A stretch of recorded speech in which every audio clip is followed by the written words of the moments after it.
तो हमें इस लोकसभा इलेक्शन में वोट करने के लिए कुछ बेसिक नॉलेज होना इम्पोर्टेंट है।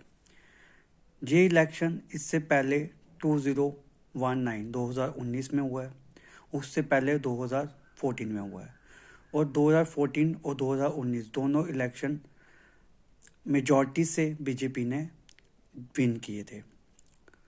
तो आपको मैं बताऊं, जैसे कि लोकसभा इलेक्शन में टोटल जो हमारी सीट होती हैं वो होती हैं 545। इसमें इलेक्शन जो है ओनली 543 सीट पे इलेक्शन लड़ा जाता है, और 2 सीट्स हमारी बाय प्रेसिडेंट के द्वारा फिल की जाती है। और जो 543 सीट पे इलेक्शन होते हैं उसमें मेजॉरिटी में जो स्टेट्स में सीट्स हैं उनमें सबसे ऊपर टॉप पे उत्तर प्रदेश है।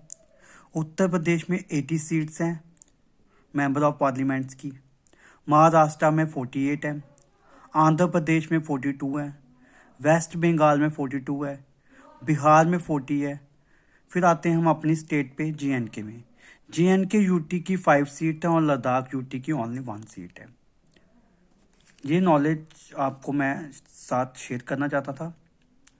तो लास्ट टाइम जो रहा है उस 2014 की बात करता हूँ।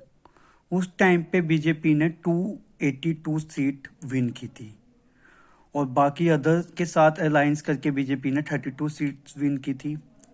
इसी तरह इंडियन नेशनल कांग्रेस ने 44 सीट विन की थी। तो इंडियन नेशनल कांग्रेस अलायंस ने 19 seat, other national party 44, other independence 121। इसी तरह 2019 में बीजेपी ने 303 सीट विन की थी।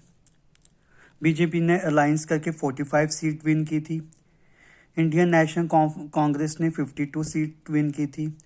इंडिया नेशनल कांग्रेस अलायंस ने 35 सीट विन की थी। अदर नेशनल पार्टी ने 37 और अदर ने 70। तो आप देख सकते हो 2014 में बीजेपी ने 282 सीट विन की थी और 2019 में 303। और अलायंस में भी अगर देखा जाए तो 2014 में 32 सीट और 2019 में 45 सीट विन की है। इसी तरह आप नेशनल कांग्रेस की बात करोगे तो कांग्रेस ने 2014 में 44 सीट विन की थी, और देन 2019 में उन्होंने 52 सीट विन की थी। इसी तरह अलायंस में भी आप देखोगे तो 2014 में उन्होंने 19 सीट और 35 सीट विन की है 2019 में। सबकी रेशियो थोड़ी अप हुई है और अदर्स जो हैं वो डाउन हुआ है। 2014 में अदर्स ज़्यादा जीते थे और 2019 में अदर 70 ही सीट्स ऑक्यूपाई कर पाए। अब बात करते हैं हम लेटेस्ट 2024 में।